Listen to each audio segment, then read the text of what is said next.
नंदुरबार जिल्ह्यातील गेल्या काही वर्षांपासून 2 नंबरचे धंदे मोठ्या प्रमाणात असून त्यामध्ये मटका, सट्टा, विमल, प्रत्येक नशेली पदार्थ यावर स्थानिक गुन्हे शाखा कारवाई करत नाही.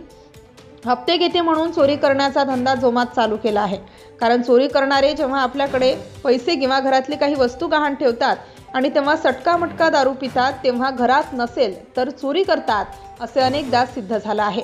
म्हणून नंदुरबार जिल्ह्यातील काही दिवसांपूर्वी शहादा तालुक्यामधील सारंगखेडा, जयनगर, अस्लोत म्हणताना तळोदा, अक्कलकुवा, नवापूर, नंदुरबारमध्ये चोऱ्या करणाऱ्यांच्या मुसक्या जर आवळायच्या असतील तर ज्या पोलीस स्टेशनमध्ये हप्ते गोळा करणारे पोलीस आहेत त्यांच्या मोबाईलचा CDR काढावा आणि किती गुन्हेगार आहेत त्यांना कायद्याचा भडगाव दाखवावे, म्हणजेच चोर आपोआप गजाआड होतील. कारण चोरी करणारे हे 2 नंबरवाले असतात. सर्वसामान्य मजूर काम करणाऱ्यांना तो वेळ नसतो.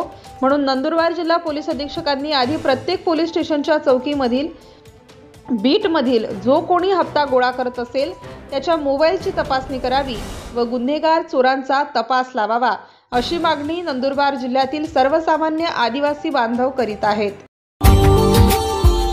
Subscribe now and press the bell icon. Never miss an update.